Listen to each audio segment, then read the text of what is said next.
সামনে দুর্গাপূজা আসতেছে, মহা উৎসবে আপনাদের ধর্মীয় অনুষ্ঠান পালন করুন, আরো ভালো মতো পালন করুন। আওয়ামী লীগের আমলে যেরকম পালন করতে না পারছেন, তার চেয়ে আনন্দের সাথে আপনারা আপনাদের ধর্মীয় অনুষ্ঠান পালন করবেন।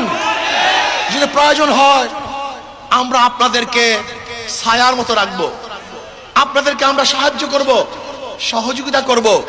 কোন অবস্থাতে মুসলমান কোন ধর্মীয় প্রতিষ্ঠানের উপরে, কোন মন্দিরের উপরে আক্রমণ করতে পারে না। আমি চাই বাংলাদেশে আগামীতে হিন্দুদের ধর্মীয় উৎসব পালিত হবে, যেখানে সমস্ত মুসলমান সজাগ থাকবে যেন কেউ কোনো অবস্থাতেই তাদের উপরে আক্রমণ করতে না পারে। কিন্তু মনে রাখতে হবে, ধর্মীয় অনুষ্ঠান হিন্দুদের, উৎসব কিন্তু সবার না। যাদের ধর্ম, যাদের উৎসব, তাদের উৎসব, তাদেরই আনন্দ, অন্য করে এখানে আনন্দ হতে পারে না। এটা মনে রাখতে হবে। আমরা খলত মলত করি, গড়িয়ে ফেলি, এটা ভুল। আমরা কি বলি, ধর্ম যার যার, উৎসব সবার।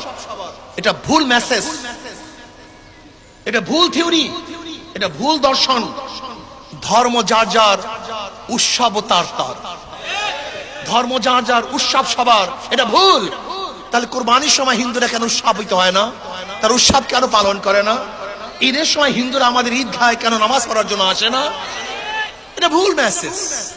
আমরা বলতে পারি ধর্ম যার যার, উৎসব সমার, লেকিন নিরাপত্তা থাকতে হবে বাংলাদেশের প্রত্যেকটা নাগরিকের।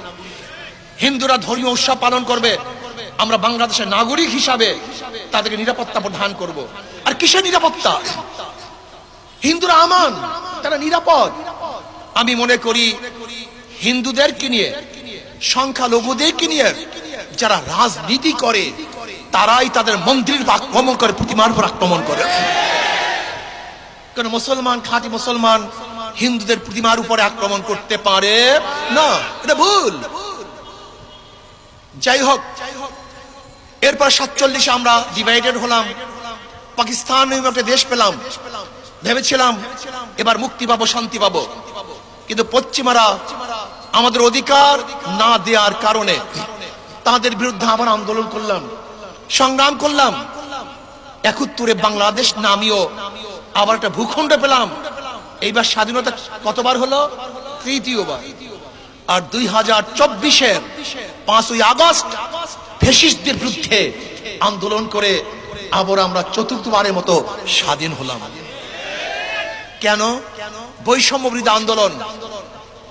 এই আন্দোলন কিসের? এই হরিজনদেরকে তাড়িয়ে দেওয়ার জন্য আন্দোলন নয়, বরং হরিজনদেরকে প্রতিষ্ঠিত করার আন্দোলন ছিল এই আন্দোলন। ঋষি, কামার, মজদুর, চামার, তাঁতি, শ্রমিক না, কাউকে বৈষম্য করার জন্য আন্দোলন করি নাই, বরং বাংলাদেশের প্রত্যেকটা নাগরিকের অধিকারকে সমুন্নত রাখার জন্যই 24-এর 5ই আগস্ট আমরা জীবন দিয়েছিলাম, রক্ত দিয়েছিলাম। আমাদের জীবনের মায়া ত্যাগ করে রাজপথে ঝাঁপিয়ে পড়েছিলাম, নেতৃত্ব দিয়েছিলাম, আল্লাহর কাছে দোয়া করেছিলাম। হয়তো মাজলুমের দোয়া আল্লাহ কবুল করেছেন। আমি মনে করি 5ই আগস্টের এই বিপ্লব, এই আন্দোলন, এই স্বাধীনতা, এটা কোনো ব্যক্তিত্বের, কোন দলের এটা কৃতিত্ব নয়। এই কৃতিত্ব একমাত্র আমার আল্লাহর।